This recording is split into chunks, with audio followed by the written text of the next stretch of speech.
Hello बच्चों, एक्राई AI में आप सभी का स्वागत है। मेरा नाम प्रियांक शर्मा और जैसा कि आप देख रहे हैं पीछे, आज हम कॉन्स्टिट्यूशन का एक ऐसा टॉपिक पढ़ेंगे जो आपके हर एग्जाम में पूछा ही पूछा जाता है। इससे एक क्वेश्चन पक्का आता ही आता है, तो आज हम अपना एक क्वेश्चन पूरा कर लेंगे, पक्का कर लेंगे। ठीक है, तो चलिए बेटा, आज हमारी जो क्लास है उसका नाम है फंडामेंटल राइट्स। आप सभी लोग जानते हैं फंडामेंटल राइट्स के बारे में। और बेटा, ये एक ऐसा टॉपिक है जो हर बच्चे को पता ही होने चाहिए। भाई, आप लोगों को अगर आपके फंडामेंटल राइट्स ही नहीं पता है तो क्या पता है फिर? अगर हमें हमारे भारत के कॉन्स्टिट्यूशन में हम अपने फंडामेंटल राइट्स के बारे में नहीं जानते हैं तो हम क्या जानते हैं फिर? बेटा, ये तो एक ऐसा टॉपिक है कि बेटा आपको पता ही होना चाहिए कि आपके फंडामेंटल राइट्स क्या हैं। जैसा कि आप देख रहे हो यहां पर, तो बेटा यहां पर जो आपके फंडामेंटल राइट्स है, अगर फंडामेंटल राइट्स की बात करते हैं तो टोटल हमारे, अच्छा ये थोड़ा सा मिस हो गया बेटा ये वाला प्रिंट। तो फंडामेंटल राइट्स ये बेटा हमारे आर्टिकल 12 से लेके आर्टिकल 35 तक जो भी आर्टिकल है, जैसे भाई मैंने आप लोगों को बताया था कि हमारा कॉन्स्टिट्यूशन बना था और उस समय हमारे टोटल पार्ट्स कितने थे बच्चे?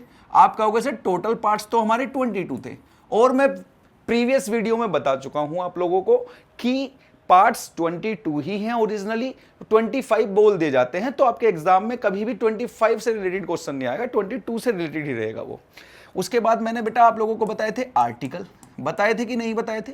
सर हमारे आर्टिकल जब हमारा कॉन्स्टिट्यूशन बना था 395 आर्टिकल थे। और बेटा स्केड्यूल की बात करें, स्केड्यूल की बात करें तो बेटा वो हमारे 8 थे और अब कितने हो गए हैं? 12 हो गए हैं। ठीक है, तो आप देख रहे हो सर आर्टिकल। तो बेटा ये जो फंडामेंटल राइट्स है ये हमारे कौन से आर्टिकल से कौन से आर्टिकल तक है? आप कहोगे सर 12 से 35 में क्या है भाई? Fundamental rights. अब आप कहोगे सर ये 12 से जो 12 से 35 तक है ये सब हमारे फंडामेंटल राइट्स है। ये 12 से 35 आर्टिकल में जितने भी बातें कही गई हैं वो सारी बातें सर हमारे लिए कही गई हैं। तो आपको ये बात याद रखनी है बेटा, जो हमारे फंडामेंटल राइट्स है ना बच्चे, हमारे फंडामेंटल राइट्स स्टार्ट होते हैं बेटा आर्टिकल 14 से लेकर और खत्म होते हैं आर्टिकल 32। आर्टिकल 14 से लेके आर्टिकल 32 में हमारे फंडामेंटल राइट्स जो हैं बच्चे वो खत्म होते हैं। ठीक है, ये हमें याद रखना है क्योंकि एग्जाम में एक बार क्वेश्चन भी पूछा गया है कि आपके फंडामेंटल राइट कहां से कहां तक है। तो आपका आंसर क्या रहेगा? अगर बेटा पूछे टोटल कि भाई, जैसे मैंने एक ऑप्शन बना दिया कि भाई यहां पर आर्टिकल 12 से 35 फंडामेंटल राइट्स, फिर मैंने ऑप्शन बना दिया 14 से 32, तो बेटा इसमें आप किस पे टिक लगाओगे? किस पे टिक लगेगा आपका? आप कहोगे सर इस पे टिक लगेगा। क्यों? क्योंकि हमारे जो फंडामेंटल राइट्स हैं बच्चे वो 12 से 32 है, जो वो 14 से 32 है। सर 12, 13, 33, 34, 35 ये क्या है बेटा? ये गवर्नमेंट के पास राइट्स हैं। जैसे 12 में आप देखोगे कि सर 12 में बात की गई है स्टेट्स के बारे में, स्टेट्स मतलब इंडिया के बारे में, पूरे के बारे में बात की है। 13 में क्या बात की गई है बेटा? 13 में सर बेसिकली जो बात की गई है कि भाई फंडामेंटल राइट्स जो है अगर उनमें कोई दिक्कतें होती है तो आप कोर्ट में जा सकते हैं। जैसे आपने देखा था 2019 में सीए आया था, कॉन्स्टिट्यूशनल वो सिटीजनशिप अमेंडमेंट एक्ट आया था, और उसके थ्रू कहाँ गए थे बेटा? फंडामेंटल राइट में थोड़ी बहुत चीजें चेंज हुई थी और जिसकी वजह से लोगों ने बोला कि हमारी तो इक्वालिटी को खतरा हो रहा है, इसी वजह से, है ना। फिर आप देखोगे सर 33 में आप लोगों ने देखा कि सर यहां पर तो अगर कोई गवर्नमेंट एम्प्लॉय है, जिस गवर्नमेंट एम्प्लॉय में भी डिफेंस है, तो डिफेंस में बेटा आप लोगों ने देखा होगा कि हर व्यक्ति से लास्ट में शपथ होती है उसकी, और शपथ में उससे साइन कराया जाता है कि हम जब हमें जरूरत होगी आपको, आपकी देश को जब जरूरत होगी आपके, तो आपके फंडामेंटल राइट्स हम ले सकते हैं। इसीलिए आपने देखा होगा हमारे जो सैनिक होते हैं, जो बॉर्डर पे होते हैं बेटा, वो शहीद भी हो जाते हैं। तो बेटा शहीद भी हो जाते हैं, किसके लिए शहीद हो जाते हैं? सर देश के लिए शहीद हो जाते हैं। तो वो बात वो पहले ही आर्टिकल 33 के थ्रू करके जाते हैं कि हाँ, अगर कभी जरूरत पड़ी हमें देश के लिए समर्पित होने की तो हम अपने फंडामेंटल राइट्स को छोड़ देंगे, अपनी स्वेच्छा से, अपनी खुद की इच्छा से हम फंडामेंटल राइट्स को छोड़ देंगे। ठीक है, समझ में आई ये वाली बात? अब आप कहोगे सर फंडामेंटल राइट, बेटा आप मुझे एक बार बताओ, आपने एक फंडामेंटल राइट देखा होगा, जैसे अभी हम सारे फंडामेंटल राइट्स के बारे में बात करेंगे, तो हमने एक फंडामेंटल राइट देखा होगा जिसका नाम है आर्टिकल 21, और उसमें कहा गया है बेटा पर्सनल लिबर्टी। पर्सनल लिबर्टी के बारे में बात की गई है। अब पर्सनल लिबर्टी में बेटा यह भी दिया गया है राइट टू लिव, मतलब जीने का अधिकार है, लेकिन यहां पर देश के लिए वो अपनी शहीद होने जा रहे हैं, वो शहीद हो रहे हैं देश के लिए। तो बेटा यहाँ जीने के अधिकार को छीन लिया गया, मतलब ले लिया गया, उन्होंने पहले ही साइन कर लिए थे उन सारी चीजों पे, ठीक है। ऐसे आप चलोगे फिर आर्टिकल 34 देखोगे। सर आर्टिकल 34 में आपने नाम सुना होगा, एक पोर्शन होता है जिसे बोलते हैं मार्शल लॉ। मार्शल लॉ बेटा, अगर कहीं कोई दिक्कत हो जाए, किसी स्टेट में दिक्कत हो जाए, किसी डिस्ट्रिक्ट में दिक्कत हो जाए, तो वहां पे मार्शल लॉ लग जाता है, मतलब सेना आ जाती है वहां पे। अब बेटा सेना आ गई है वहां, ठीक है सर, सेना पहुंच गई। अब सेना क्या करेगी, वो अपना रूल रेगुलेशन चलाएगी। और वो जैसे भाई उसने अपना रूल रेगुलेशन, जैसे हम फंडामेंटल राइट पढ़ेंगे तो 19 में हम पढ़ने के लिए मिलेगा हमें कि जो हमारा राइट है, हमें कहीं भी घूमने का अधिकार है, रिस्ट्रिक्टेड एरिया को छोड़कर कहीं भी पूरे भारत में हमें घूमने का अधिकार है। लेकिन वहां मार्शल लॉ लग गया। अब वो मार्शल लॉ लगने की वजह से उन्होंने रूल रेगुलेशन बनाया कि भाई कोई भी अपने घर से बाहर नहीं निकलेगा। इसका मतलब क्या है भाई, हमारा फंडामेंटल राइट्स क्या कह रहा है, आप कहीं भी घूम सकते हो। लेकिन आर्टिकल 34 ने क्या किया सर, फंडामेंटल राइट्स जो थे, वो हमारा घूमने का जो राइट्स था उसको रोक दिया। तो आर्टिकल 34 ये बोल रहा है। आर्टिकल 35 बोल रहा है कि सर अगर फंडामेंटल राइट्स में कोई भी बदलाव करना है, कोई भी चेंजेस करने हैं, तो वो चेंजेस करने का अधिकार किसके हाथ में है, सिर्फ सर पार्लियामेंट के हाथ में है। वो अधिकार, वो चेंजेस सिर्फ पार्लियामेंट कर सकती है, ना कि स्टेट गवर्नमेंट, ना कि स्टेट की स्टेट लेजिस्लेचर। स्टेट लेजिस्लेचर आपको पता ही है बेटा, दो जगह कानून बनते हैं बेसिकली भारत में, एक तो पार्लियामेंट में बनता है और एक स्टेट लेजिस्लेचर में कानून बनता है। तो दो जगह कानून बनते हैं। तो बेटा यहां पर कानून बनाने का जो राइट दिया गया है फंडामेंटल राइट्स को लेके, वो सिर्फ पार्लियामेंट के हाथ में है, ठीक है। अच्छा, अब एक और पोर्शन होता है कि सर जो हमारे फंडामेंटल राइट होते हैं वो जस्टिएबल होते हैं, नॉट जस्टिएबल होते हैं। तो आपका आंसर होना चाहिए सर जस्टिएबल होते हैं। क्योंकि बेटा अगर आपके फंडामेंटल राइट्स आपसे छीने जाएंगे तो आप कहां जाएंगे, सर हम अपने फंडामेंटल राइट जब हमसे छीने जाते हैं तो हम सर जुडिशियरी के पास में जाते हैं। तो बेटा ये क्या है, जस्टिएबल राइट्स हैं, जस्टिएबल राइट्स हैं, ठीक है। जैसे आप एक पोर्शन पढ़ोगे, एक पार्ट पढ़ोगे, पार्ट 4, उसमें एक नाम आता है directive principle of state policies. तो बेटा यहां ये जो directive principle of state policies है ना, ये नॉट जस्टिएबल है। इसका मतलब क्या है कि आप उन चीजों को या उन बातों को लेकर कोर्ट में नहीं जा सकते। क्लियर, समझ में आ गई अब आपकी बात। तो चलिए आइए हम चालू करते हैं। अब यहां पर देखो बेटा, सर फंडामेंटल राइट्स हमारे 12 से आर्टिकल 35 तक ये देखने के लिए मिल रहे हैं, लेकिन ओरिजिनली हमारे कौन से हैं सर, 14 से 32 जो है हमारे फंडामेंटल राइट्स है। 14 से 32 क्या है बेटा, 14 से 32 हमारे फंडामेंटल राइट्स हैं, ठीक है। अब आपका एक क्वेश्चन होगा, सर आपने हमें जब बताया था, जब आपने पार्ट्स, आर्टिकल और स्केड्यूल के बारे में बात की थी, तो सर आपने बोला था कि बच्चों आर्टिकल्स जो हैं वो किस में पढ़े जाते हैं सर, पार्ट्स में पढ़े जाते हैं। आर्टिकल किस में पढ़े जाते हैं बेटा, पार्ट्स में पढ़े जाते हैं। तो सर आपने ये तो बताया ही नहीं कौन से पार्ट में। तो बेटा याद रखना है अपन लोगों को, अगर आपके एग्जाम में क्वेश्चन आ जाए तो आपको याद रखना है पार्ट 3 क्या है बेटा, पार्ट 3। कितने पार्ट है सर, 22 पार्ट्स हैं। इसमें से एक पार्ट है जिसका नाम है पार्ट 3, और पार्ट 3 में बेटा, पार्ट 3 को क्या बोल रहे हो आप, फंडामेंटल राइट्स बोल रहे हो या मैग्ना कार्टा बोल रहे हो। इसका दूसरा नाम मैग्ना कार्टा भी बोल सकते हो आप लोग। और बेटा इस पार्ट 3 के अंदर जो 14 से लेकर 32 तक आर्टिकल हैं वो आपके क्या हैं, उसमें क्या दिए गए हैं, आपके फंडामेंटल राइट्स दिए गए हैं। यहां आप लोगों को यह बात क्लियर हो गई होगी। अच्छा, अब मुझे एक बात बताओ सर, हमारे टोटल फंडामेंटल राइट्स कितने हैं। तो आप कहोगे सर एक तो राइट है, राइट टू इक्वालिटी। कौन सा राइट है, right to equality. Sir right to equality में कितने आर्टिकल हैं सर, 14 से लेके 18 तक हमारा राइट टू इक्वालिटी है। दूसरा sir right to freedom, freedom sir ये दूसरा हमारा फंडामेंटल राइट है, इसमें कितने हैं, 19 से लेके 22 हैं। तीसरा सर राइट अगेंस्ट एक्सप्लॉयटेशन, इसमें कितने आर्टिकल है सर, 23 से लेकर 24, ये हमारा राइट अगेंस्ट एक्सप्लॉयटेशन है। फिर है right to freedom of religion, sir ये हमारा 4th नंबर का क्या है, फंडामेंटल राइट है, जिसमें सर आर्टिकल 25 से लेकर 28 तक है। ये सब एक्सप्लेन करूंगा मैं, एक एक आर्टिकल एक्सप्लेन करूंगा बेटा, ठीक है। और आप अगर इस वीडियो को एक बार देख लोगे, एक बार बस पूरी वीडियो देख लोगे आप लोग, तो मैं लिख के दे सकता हूं आपके एग्जाम में क्वेश्चन गलत नहीं होगा और ये सारे आर्टिकल आपको याद हो जाने हैं, ठीक है। ट्रिक का भी यूज करेंगे, क्लियर। और मैं इजी लैंग्वेज में बिल्कुल की पॉइंट बताता हुआ चलूंगा हर एक आर्टिकल का। अगर आपको की पॉइंट पता है तो आप एग्जाम में क्वेश्चन गलत कर रहे होगे ही नहीं, ठीक है। अगला आता है बेटा कल्चरल एंड एजुकेशनल राइट, ये हमारा 5th नंबर का क्या है, फंडामेंटल राइट है, 29 से 30। अब यहां आप कह रहे हो sir right to property, article 31, तो ये 6 नंबर का होता। अभी इसके बारे में भी बात करेंगे, पूरी बात करेंगे, टेंशन मत लो। Right to constitutional remedies, sir ये आर्टिकल 7 हुआ, वो फंडामेंटल राइट क्या हुआ हमारा 7 हुआ, इसमें एक आर्टिकल आता है सर आर्टिकल 32। लेकिन सर हमने तो ये सुना था सर हमारे जो जितने भी फंडामेंटल राइट्स हैं वो टोटल हमारे 6 फंडामेंटल राइट्स हैं। तो आपका आंसर बिल्कुल, आपका कहना बिल्कुल सही है, आपका सुनना बिल्कुल सही है, क्योंकि बेटा हमारे अभी तक अब हमारे 6 फंडामेंटल राइट्स हैं। और आपसे कोई पूछे कि पहले कितने फंडामेंटल राइट थे, तो आप कहोगे सर हमारे 7 फंडामेंटल राइट थे। तो सर इनमें से कौन सा ऐसा राइट है जो हटा दिया गया है, तो आप कहोगे सर राइट टू प्रॉपर्टी जो है वो हमारा फंडामेंटल राइट से हटा दिया गया है।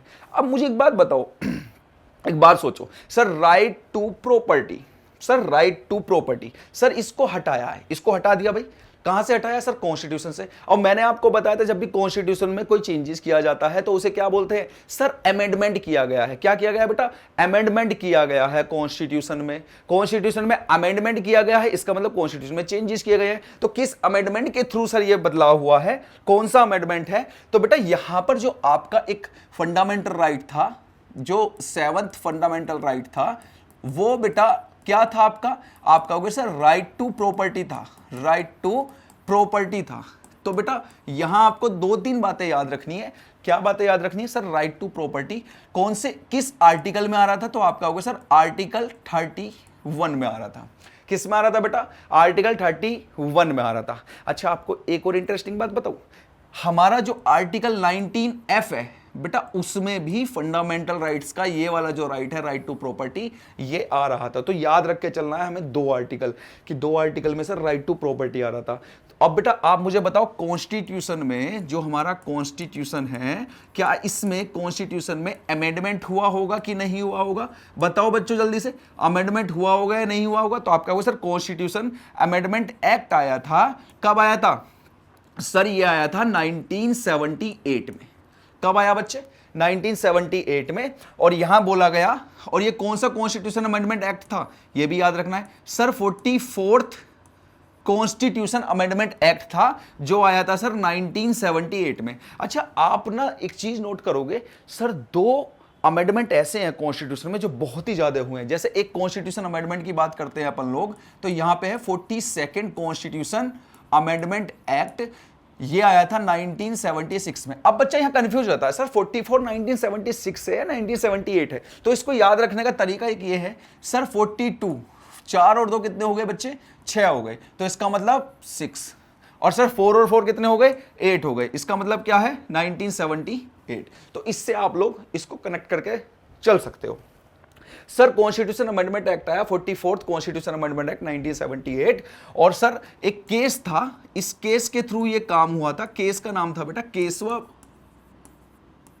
केशवानंद भारती, केशवानंद भारती केस था, ठीक है, उसके साथ में ये केस चला था। और बेटा उसी के बाद में 44th कॉन्स्टिट्यूशन अमेंडमेंट एक्ट आया 1978 में। और यहां पर आपको एक और चीज याद रखनी है कि बेटा उस समय पार्टी कौन सी थी, उस समय पार्टी कौन सी थी, तो आप सभी लोग बहुत अच्छे से जानते हैं सर उस समय पार्टी कौन सी थी, बताओ कौन सी पार्टी होगी सर, कांग्रेस होगी या कौन सी पार्टी होगी। तो आप कहोगे कि सर 1978 में एक पार्टी थी जिसका नाम था बच्चे जनता पार्टी। क्या नाम था बच्चे, जनता पार्टी। और इस पार्टी में बेटा पीएम कौन थे उस टाइम पीरियड पे, तो आप कहोगे सर उस समय तो मोरारजी देसाई साहब थे, मोरारजी देसाई साहब थे। कौन थे बच्चे, मोरारजी देसाई साहब। ये बात भी याद रख के चलनी है। और बेटा सर आप मुझे एक बात बताओ कि आर्टिकल 31 और 19F सर इसे फंडामेंटल राइट से हटा दिया गया है, तो सर कॉन्स्टिट्यूशन में कहीं तो रखा गया होगा भाई, ऐसे थोड़ी है कि आपकी कोई प्रॉपर्टी है, ऐसे तो फंडामेंटल राइट से हटा दिया, तो अब कहीं तो रखना पड़ेगा, कॉन्स्टिट्यूशन में रखना पड़ेगा, नहीं रखना पड़ेगा। आप मुझे एक बात बताओ, आपकी प्रॉपर्टी है, आपकी प्रॉपर्टी को आगे तो ऐसे कोई भी छीन छान लेगा, कोई भी कब्जा कर लेगा, है कि नहीं है। तो बेटा इसे एक राइट, एक नया राइट बनाया गया जिसका नाम है बेटा लीगल राइट, लीगल राइट। क्या नाम है बच्चे, लीगल राइट। और इसे एक नया आर्टिकल दिया गया, इसे एक नए आर्टिकल में रखा गया जिसका नाम है बेटा 300A। क्या नाम है इसका, 300A। तो सर अब हम राइट टू प्रॉपर्टी अगर कहीं पढ़ते हैं तो वो पढ़ते हैं सर आर्टिकल 300A में, या फिर कौन सा राइट बना दिया इसे सर, लीगल राइट। कौन सा राइट बना दिया बेटा? Legal right. और पहले कौन सा राइट था ये सर? पहले सर फंडामेंटल राइट था। अब आपका कोई सर लीगल राइट और फंडामेंटल राइट दोनों में क्या डिफरेंस है? बेटा दोनों में डिफरेंस ये है, आपके जो फंडामेंटल राइट्स है ना, अगर आपके फंडामेंटल राइट्स आपसे छीने जाते हैं तो आप डायरेक्ट याद रखना बेटा, सुप्रीम कोर्ट भी जा सकते हो और हाई कोर्ट भी जा सकते हो। बस फंडामेंटल राइट के लिए है ये कि आप सुप्रीम कोर्ट और हाई कोर्ट दोनों जगह जा सकते हो। और अगर आपके फंडामेंटल राइट नहीं है और या कोई और राइट है, लीगल राइट है, कोई भी राइट है आपके, तो उनके लिए आप डायरेक्ट सुप्रीम कोर्ट या हाई कोर्ट नहीं जा सकते, उसके लिए आपको डिस्ट्रिक्ट कोर्ट या सेशन कोर्ट जाना पड़ेगा पहले, समझ में आई? उसके बाद फिर हायर जुडिशरी में जाओगे, फिर ऊपर की, भाई आपने देखा होगा फिल्मों में भी सुना होगा कि सर एक विलन होता है या कोई हीरो होता है सर, हीरो जो है डिस्ट्रिक्ट कोर्ट या सेशन कोर्ट में हार जाता है तो उसके घर वाले बोलते हैं हम ऊपर की अदालत में अपील करेंगे, मतलब हाई कोर्ट में अपील करेंगे। फिर हाई कोर्ट में हार जाता है, वो कहता है कि भाई हम सुप्रीम कोर्ट में अपील करेंगे, समझ में आई? तो ऐसे धीरे धीरे करके प्रोसेस चलता है, लेकिन फंडामेंटल राइट में डायरेक्ट सुप्रीम कोर्ट और हाई कोर्ट आप जा सकते हैं। तो यहां मैंने आप लोगों को समझा दिया है राइट टू प्रॉपर्टी के बारे में, याद रखना है आर्टिकल 31 और 19F जो था ये राइट टू प्रॉपर्टी था पहले, लेकिन अब ये फंडामेंटल राइट से हटके लीगल राइट हो गया है, आर्टिकल 300A में से रखा गया है। कॉन्स्टिट्यूशन में अमेंडमेंट हुआ था सर, 44th नंबर का अमेंडमेंट था जो 1978 में आया था। कौन सा केस था सर? केशवानंद भारती केस था। और सर उस समय पार्टी कौन सी थी? आपका को सर जनता पार्टी थी। और उस समय पीएम कौन थे सर? मोरारजी देसाई साहब उस समय पीएम थे। आप लोग बहुत अच्छे से जानते हो, आप लोग बहुत ही अच्छे से जानते हो बच्चे कि 1977 में यहां पर आप देखोगे 1977 में यहां पर गवर्नमेंट फॉर्म्ड होती है। कौन सी गवर्नमेंट फॉर्म्ड होती है? वो कौन सी गवर्नमेंट हारती है सर? उस समय गवर्नमेंट हारती है कांग्रेस पार्टी हारती है और जनता पार्टी जीतती है, ठीक है? कांग्रेस पार्टी हारती है और जनता पार्टी जीतती है, क्योंकि उसी टाइम पीरियड पे इंदिरा गांधी जी ने क्या लगा दी थी? नेशनल इमरजेंसी लगा दी थी। और नेशनल इमरजेंसी किस आर्टिकल में आती है बेटा? ये भी याद रखना, आर्टिकल 352 में, आर्टिकल 352 में।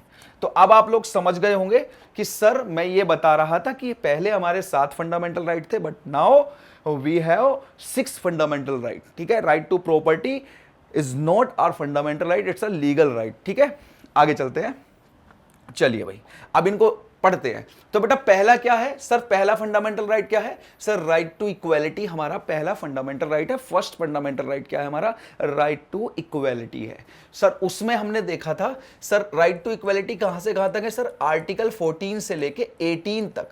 ये जो आर्टिकल हैं, कितने आर्टिकल होंगे भाई? ये आप कहोगे सर 5 आर्टिकल जो हैं, 5 आर्टिकल जो है ये हमारे क्या हैं बच्चे? सर ये हमारे राइट टू इक्वालिटी में आते हैं। तो बेटा आर्टिकल 14 क्या कहता है? आर्टिकल 14 कहता है equality before law and equal protection of law. अब यहां सर, यहां पे हम कैसे समझे sir? Equality before law and equal protection of law. आप मुझे एक बात बताओ सर, एक अमीर आदमी और एक गरीब आदमी है, ठीक है? सर अमीर आदमी ने किसी का मर्डर कर दिया सर, मैं मान लेता हूं ये एक्स है और ये वाई है। सर एक्स जो है ये पुअर है और वाई जो है सर ये रिच है। तो सर इस पुअर ने एक का मर्डर कर दिया, इस पुअर ने ए का मर्डर कर दिया, और आर ये जो रिच आदमी है इसने बी का मर्डर कर दिया। और सर केस चलते चलते पता लगा कि सर ये पुअर आदमी ने हाँ वाकई में ही इसका मर्डर किया है और ये जो रिच आदमी है इसने बी का मर्डर किया है, ठीक है? कंफर्म हो गया कि दोनों ने मर्डर करे हैं, इसने मर्डर करा है, इसने मर्डर करा है, कंफर्म हो गया है। तो बेटा अगर कानून में सजा लिखी गई है मर्डर की, भाई आपको लाइफ इंप्रिजमेंट होगा।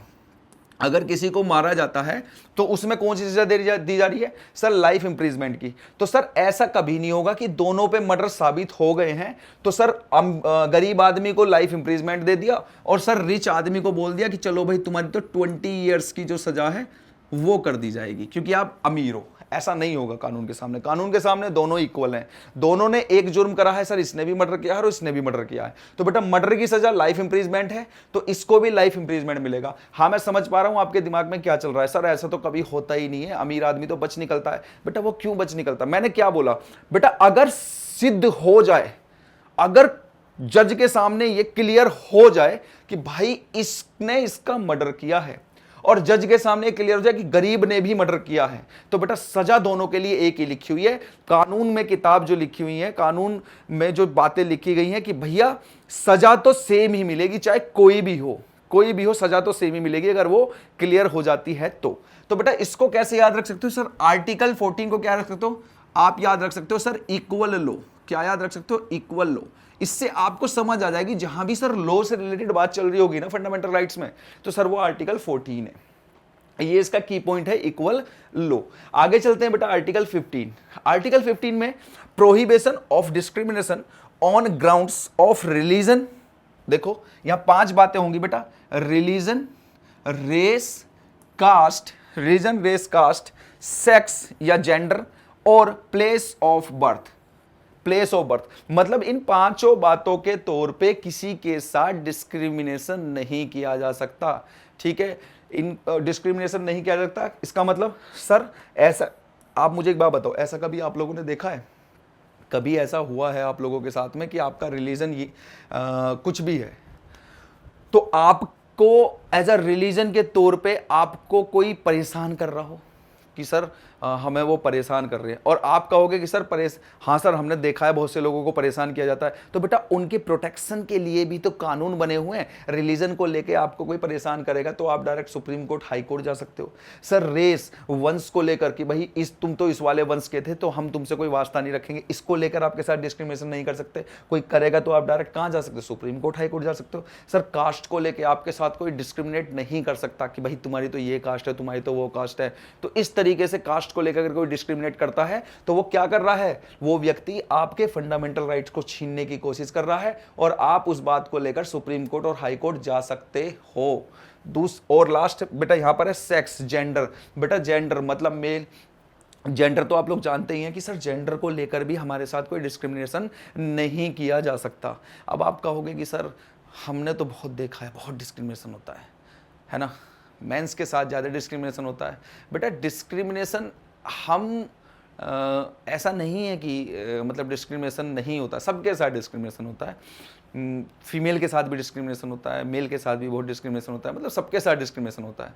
लेकिन यहाँ हमारे फंडामेंटल राइट्स अगर हमें मालूम हो कि सर आर्टिकल 15 बोल रहा है कि आपके जेंडर को लेके आपके साथ कोई डिस्क्रिमिनेट नहीं कर सकता, है ना, और अगर किया है तो आपके पास क्या राइट्स है कि सर इस बात को लेकर हम कहाँ पहुंच जाएंगे? सुप्रीम कोर्ट पहुंच जाएंगे या हाई कोर्ट पहुंच जाएंगे। इस बात को लेकर सुप्रीम कोर्ट पहुंच जाएंगे या हाई कोर्ट पहुंच जाएंगे। और अगर पक्का क्लियर हो गया, सिद्ध हो गया कि भैया किसी ने डिस्क्रिमिनेट किया है किसको लेकर? जेंडर को लेकर, तो बेटा उसको सजा होगी ही होगी। ठीक है, उसके बाद है place of birth. Place of birth मतलब भैया तुम्हारा जहाँ बर्थ हुआ है, जैसे कोई किसी का छत्तीसगढ़ में बर्थ हुआ है, किसी का झारखंड में, किसी का आंध्र प्रदेश, किसी का तेलंगाना, किसी का उत्तर प्रदेश, है ना, और वो उत्तर प्रदेश को छोड़कर कोई व्यक्ति उत्तर प्रदेश को छोड़े और उत्तर प्रदेश को छोड़कर वो बिहार में चला जाए। अब वो बिहार में गया तो वहाँ पर उस व्यक्ति को डिस्क्रिमिनेट करना स्टार्ट कर दे लोग बाग कि भाई तू तो उत्तर प्रदेश से आया है, तू उत्तर प्रदेश से आया, तू यहाँ नहीं रह सकता, और तू इस तरीके का है, तू उस तरीके का है ना, तेरा बर्थ प्लेस अलग है। तो इस बात को लेकर डिस्क्रिमिनेट किया जा रहा है, तो वो व्यक्ति कहाँ जा सकता है? सर वो व्यक्ति सुप्रीम कोर्ट जा सकता है, हाई कोर्ट भी जा सकता है। क्लियर? तो यहाँ मैंने दोनों आर्टिकल क्लियरली समझा दिए हैं। अब आता है बेटा आर्टिकल 16। आर्टिकल 16 क्या है बेटा? Equality of opportunity in matters of public employment. अब यहां बस हमें इस पॉइंट को याद रखना है, सर इक्वेलिटी की बात चल रही है तो बेटा पब्लिक एम्प्लॉयमेंट में इक्वेलिटी सबको दी गई है, सबको गवर्नमेंट जॉब करने का राइट्स दिया गया है, सबकी एक एलिजिबिलिटी सेट की गई है। अब आपका फिर क्वेश्चन होगा, एक दिमाग में क्वेश्चन आ रहा होगा, नहीं सर कुछ कैटेगरीज ऐसी हैं जिनको रिजर्व कर दिया गया है। तो बेटा वो रिजर्व जो किया गया है वो रिजर्व करने का भी एक रीजन था, क्योंकि बच्चे वो जो पोर्शन रिजर्व किया गया है वो व्यक्ति बहुत पहले से संघर्ष करते हुए आ रहे हैं। भाई देश हमारा आज़ाद होता है 15 अगस्त 1947 को हमारा देश आज़ाद होता है, लेकिन उससे पहले भी वो लोग बहुत संघर्ष कर रहे थे, बहुत डिस्क्रिमिनेट हुए हैं वो लोग। तो उस वजह से उनको रिजर्वेशन दिया गया है ताकि वो लोग भी आगे आ सकें, ऊपर बढ़ सकें, और बेटा समाज इक्वलिटी में आ सके। ठीक है, तो इक्वल पब्लिक एम्प्लॉयमेंट दिया गया है, वो सबके लिए इक्वल है। ऐसा नहीं है कि भैया कोई जर्नल वाला है, कोई ओबीसी वाला है, या कोई एससी वाला है, या कोई एसटी वाला है। आप मुझे एक बार बताओ, ये चारों कैटेगरी में से क्या कोई गवर्नमेंट का फॉर्म निकलता है? आप खुद ही समझो, कि सर हम अगर एसएससी का फॉर्म फिल करते हैं, एसएससी में सीजीएल का फॉर्म फिल करते हैं, तो बेटा एसएससी के सीजीएल का जब फॉर्म फिल करते हैं तो उसमें एक क्राइटेरिया सेट है कि भाई इस एज से लेकर इस एज तक के बच्चे चाहे किसी भी कैटेगरी में हैं वो फॉर्म फिल कर सकते हैं। तो इक्वालिटी दी गई है, नहीं दी गई है। अब आप कहोगे सर वहां तो मेरिट में फिर रिजर्व कर दी जाती हैं चीजें, वो बेटा अलग पोर्शन है, लेकिन आपको राइट तो दिया गया है ना पब्लिक एम्प्लॉयमेंट का। ये बात कर रहे हैं यहां पर, ठीक है। आगे चलते हैं बेटा, आर्टिकल 17। आर्टिकल 17 है abolition of untouchability, abolition of untouchability and prohibition of its practice. मतलब क्या है भाई, मतलब क्या है बच्चों? इसका मतलब है सर सीधा सीधा इसका मतलब ये कह रहा है ये कि बेटा अनटचेबिलिटी, अनटचेबिलिटी क्या होती है सर? छुआछूत। ऐसा होता था पहले जो निचली कास्ट हुआ करती थी उनको ऊपर की जो कास्ट थी वो लोग उनको अनटचेबल मानने की कोशिश करते थे। वैसे अगर आप इतिहास को पढ़ोगे, इतिहास में एनसीईआरटी को पढ़ोगे तो वहां पर आपको देखने के लिए मिलेगा कि बेटा अनटचेबल लोग अलग ही थे। जैसे एनसीईआरटी में एक वर्ड यूज किया गया चांडाल। चांडाल लोग कौन थे सर? जो लोग जैसे आप जाते थे, जैसे किसी की डेथ हो गई, अब वो व्यक्ति को फूकने वूकने का काम कौन कर रहा है? जलाने का काम कौन कर रहा है? उस व्यक्ति के ऊपर जो कपड़े डाले होते थे उन कपड़ों को उतार के रखने का काम कौन कर रहा है? अपने पास रखने का काम सर चंडाल लोग करते थे। तो बेटा उन लोगों को अनटचेबल बोला जाता था, लेकिन बाद में धीरे धीरे करके समाज आगे बढ़ने लगा और कुछ कास्ट थी जिन्होंने नीचे वाली कास्ट को भी इसी कैटेगरी में लाके डाल दिया। तो अब ये बात की गई है बेटा कि यहां पर जो अनटचेबिलिटी है, मतलब जो पहले वो बात थी उस बात को बिल्कुल अलग कर दिया गया कि भैया ये तो ब्राह्मण है, ये दूसरे व्यक्तियों को, मतलब ब्राह्मण निचली जात को नहीं छुएगा और निचली जात भी ब्राह्मण को नहीं छुएगी, ना ही इनके घर का पानी पिएंगे, ना खाना खाएंगे, मतलब कुछ नहीं करेंगे। उनको अनटचेबल बताने लगे वो लोग। जबकि ऐसे ये आप मुझे खुद बताओ कि बेटा उन लोगों पर क्या इफेक्ट पड़ता होगा। अब हम कहते हैं सर हम तो भगवान ने सबको एक ही बनाकर भेजा है, अल्लाह ने सबको एक बनाकर भेजा, जीसस ने सबको एक बनाकर भेजा है, गुरु नानक साहब ने सबको, मतलब सब भगवान के लिए तो यार सब एक है। लेकिन यहां पर आकर सब ने अपनी अपनी कैटेगरी चेंज कर दी। ब्राह्मण पहले के जो पंडित थे वो बड़े विद्वान बनने लगे और उन्होंने इस तरीके का सिस्टम सेट किया। लेकिन ऐसा नहीं है बेटा कि सभी ब्राह्मण एक जैसे थे, कुछ अच्छे भी थे। देखो भाई हर कास्ट में कुछ बेकार होते हैं, कुछ अच्छे भी होते हैं, ऐसा नहीं है। जैसे हम बोल देते हैं ना, हम एक कहावत सुनते हैं कि सर पांचों उंगली एक सी नहीं होती, तो बेटा ऐसी इंसान भी एक से नहीं होते। हर कैटेगरी में अच्छे लोग भी हैं, हर कैटेगरी में बेकार लोग भी हैं, ठीक है। तो ऐसा नहीं है कि सर सारे ब्राह्मण ही बेकार थे। बेटा ऐसा होता तो फिर तो दिक्कत ही हो जाती ना फिर। तो बेटा कुछ ब्राह्मण थे जो बेकार थे, वाकई में उन्होंने बहुत गलत किया जो नहीं करना चाहिए था, लेकिन कुछ अच्छे भी थे। हमें ये वाली बात भी ध्यान में रख के चलनी है। खैर हम यहाँ पर आते हैं अपने पोर्शन पे। सर अनटचेबिलिटी, तो बेटा आप मुझे एक बात बताओ, अगर आप मतलब जर्नल में हो, ऐसा मान के चलते हैं सर आप जर्नल में हो और कोई निचली कास्ट का व्यक्ति आपके पास आके बैठ जाए, तो आप ये बोल दोगे भाई तू दूर हो मेरे से चिपट मत, मुझे टच मत कर? नहीं कर सकते ना आप। करोगे तो क्या होगा सर? आप आर्टिकल 17 का उल्लंघन कर रहे हो और जिसकी वजह से आपको सर सजा हो सकती है। क्लियर?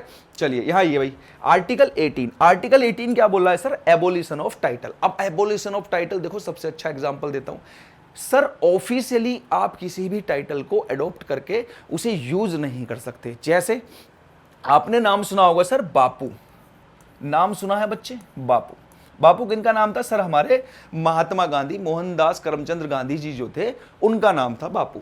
तो बेटा अगर वो ऑफिशियली कोई काम करने लग जाए, अगर कोई फॉर्म फिल भरने लग जाए, फॉर्म फिल करने लग जाए, अब आप कहोगे सर वो तो है ही नहीं, वो तो चले गए। तो बेटा ठीक है वो चले गए, लेकिन ऐसा मैं एक एग्जांपल दे रहा हूं कि अगर हमारे वो यहाँ पर जीवित होते बापू और वो कोई एग्जाम देना चाह रहे होते जिस एलिजिबिलिटी में वो आ सकते हैं, तो बेटा वो अपना नाम ना वहां पर बापू नहीं लिख सकते थे। वो क्या नाम लिखते? मोहनदास करमचंद गांधी। वो अपना ये नाम लिखते, ना ही वो अपने नाम के सामने लिख सकते थे महात्मा गांधी, ऐसे नहीं लिख सकते थे। ठीक है, वो ऑफिशियल नहीं है। जैसे पहले राजा महाराजा को टाइटल दे दिया जाता था गाजी, है ना, कुछ लोगों को गाजी दे दिया। जैसे रविंद्रनाथ टैगोर साहब थे, उनको क्या टाइटल दिया गया सर? गुरु का टाइटल। तो वो गुरु नहीं लिख सकते थे, समझ में आई? तो टाइटल को यूज नहीं कर सकते, एबोलिशन ऑफ टाइटल। अब आप कहोगे सर हमने तो देखा है कि बहुत से लोग टाइटल यूज करते हैं। जैसे टाइटल यूज करते हैं सर, कैसे कैसे टाइटल यूज करते हैं? कैसे कैसे टाइटल यूज करते हैं सर? कुछ आईएएस लिख देते हैं अपने नाम के सामने, कुछ आईपीएस लिख देते हैं सर, सर कुछ अपने नाम के सामने सर मेजर लिख देते हैं, है ना, लिख देते हैं नहीं लिख देते सर, कुछ अपने नाम के सामने डॉक्टर लिख देते हैं, कुछ अपने नाम के सामने सर CS लिख दे CA लिख देते हैं, कुछ अपने नाम के सामने सर पद्म श्री लिख देते हैं, पद्म श्री, है ना। तो आप कहोगे सर ये वाले टाइटल क्यों क्यों लिख रखे हैं? बेटा याद रखना है 3 तरीके के टाइटल होते हैं जो टाइटल यूज किए जा सकते हैं। तो कौन कौन से टाइटल होते हैं सर? एक तो एकेडमिक टाइटल होता है, ठीक है, एकेडमिक। एक बेटा जो डिफेंस वाला टाइटल होता है, जो डिफेंस देता है, और तीसरा जो गवर्नमेंट देती है by the president, by the president of India. Clear? By the president of India, इनके थ्रू। क्लियर? तो सर एकेडमिक टाइटल बेटा ये IAS, IPS, major, doctor, CA, sir ये क्या है? ये सर एक एकेडमिक टाइटल है, इन्होंने अपनी प्रसिद्धि हासिल की है, ठीक है। सर डिफेंस में आप लोगों ने देखा होगा सर किसी के सामने लिखा होता है वीर चक्र, अशोक चक्र, है ना, परमवीर चक्र, सेना मेडल, वो सर अपने नाम के सामने इनको यूज कर सकते हैं। तो बेटा डिफेंस से मिले हुए टाइटल है, ठीक है।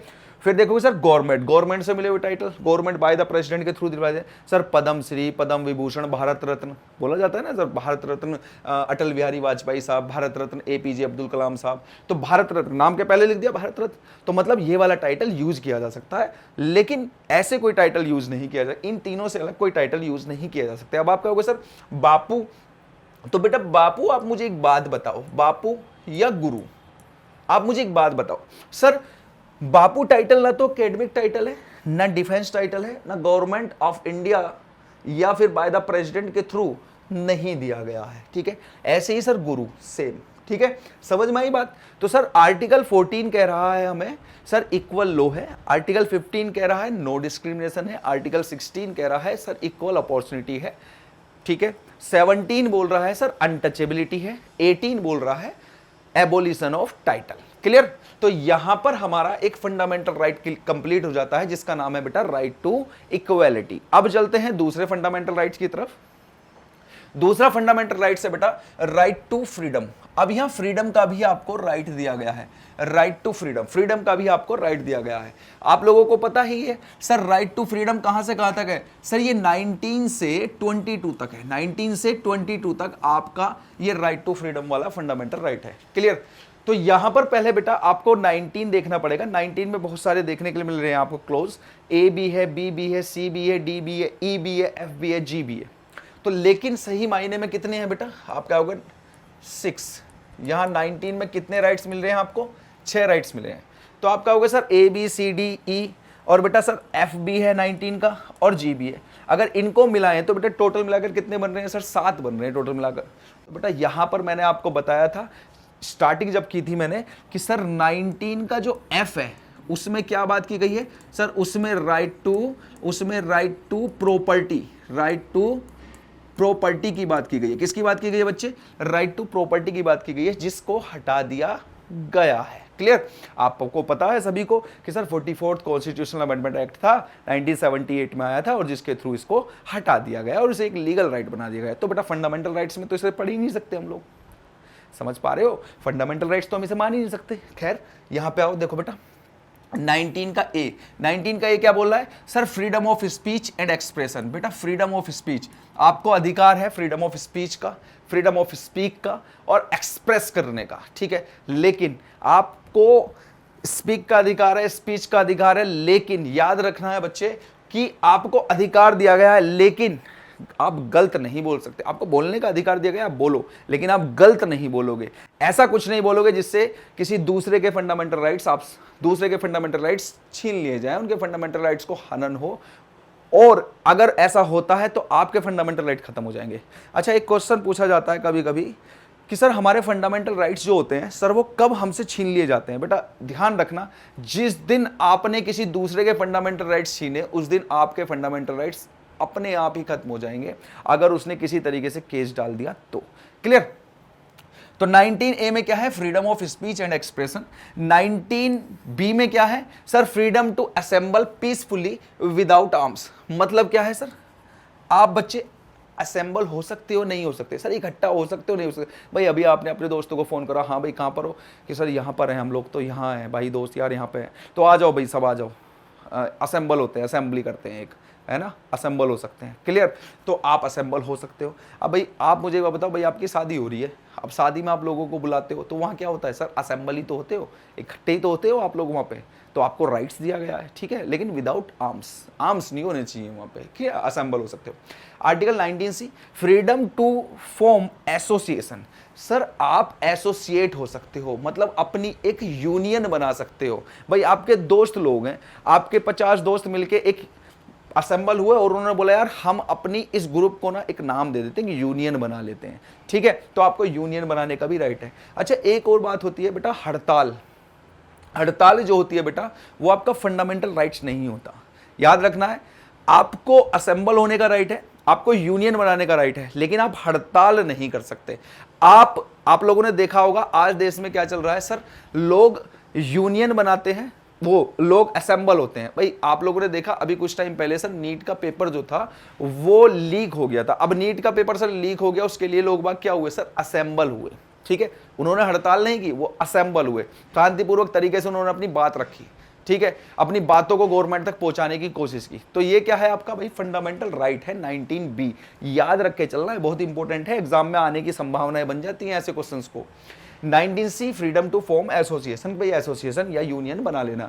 19D फ्रीडम ऑफ मूवमेंट, बेटा मूवमेंट, आप पूरे भारत में कहीं भी मूवमेंट कर सकते हो, आप पूरे भारत में कहीं भी ट्रेवल कर सकते हो, लेकिन रिस्ट्रिक्टेड एरिया को छोड़कर। अब रिस्ट्रिक्टेड एरिया जैसे कि सर कैंटोनमेंट में अगर हम जाते हैं, जो आर्मी वाला एरिया होता है, तो उसमें कुछ एरिया ऐसे होते हैं जो रिस्ट्रिक्ट होते हैं कि सर भारत की सीमा के तो अंदर है लेकिन वहाँ रिस्ट्रिक्शंस हैं।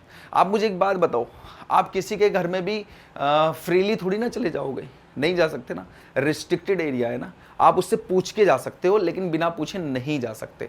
समझ आ रही है बात आप लोगों को, नहीं आ रही? जैसे आपने फिल्मों में देखा होगा कि पुलिस सर किसी के घर में एकदम से घुस जाती है, तो बेटा वो राइट्स है ना व्यक्ति का, तो वो पुलिस से पूछता है हाँ भाई तुम इतनी मेरे घर में बिना परमिशन के कैसा है, सर्च वारंट है आपके पास में कि आप जो इस घर को तलाशने लग जा रहे हो? तो वो कहता है नहीं सर्च वारंट नहीं है, तो वो बोलता है भाई निकलो तो फिर यहाँ से, ये मेरा फंडामेंटल राइट है, मैं तो नहीं सर्च करने दे रहा, मैं तो अपने घर में नहीं घुसने दे रहा। समझ में आई? बेटा रिस्ट्रिक्टेड एरिया को छोड़ के, प्राइवेट प्रॉपर्टी को छोड़ के आप भारत में कहीं भी घूम सकते हो। ठीक, आगे चलते हैं बेटा। 19E, 19E में क्या बोला है? Freedom of residence.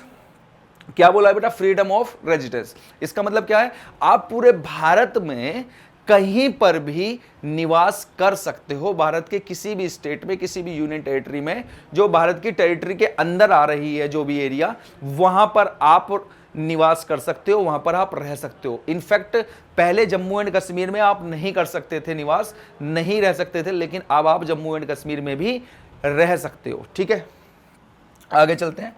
आगे है बेटा 19F। 19F क्या है बेटा? Freedom of property. अब यहां पर देखो बेटा, फ्रीडम ऑफ प्रॉपर्टी 19F क्या बेटा? प्रॉपर्टी वाला जो राइट है ये आपका क्या फंडामेंटल राइट है? अब आपका होगा नहीं सर ये तो हमारा फंडामेंटल राइट नहीं है, और आपको पता है क्यों नहीं है।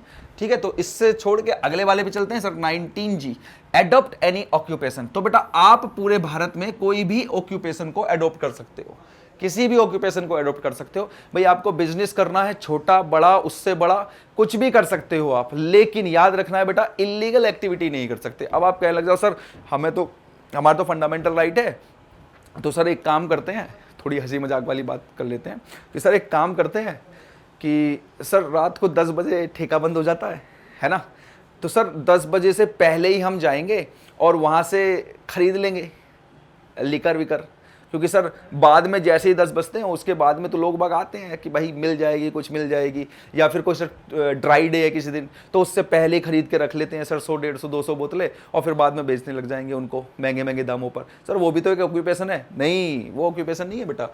ऑक्यूपेशन तो है लेकिन वो आपके लिए नहीं है, वो बेटा लाइसेंस वाला ऑक्यूपेशन है भाई, कि जिसके पास लाइसेंस है, जिससे गवर्नमेंट ने अधिकार दिया है कि हाँ भाई आप बेच सकते हो, तो वही तो बेचेगा। अब ऐसे थोड़ी आप बेचने लग जाओगे। बेटा किसी के पास लाइसेंस है हथियार बेचने का, तो वही तो बेच पाएगा, ऐसे थोड़ी आप बेचने लग जाओगे। समझ में आई?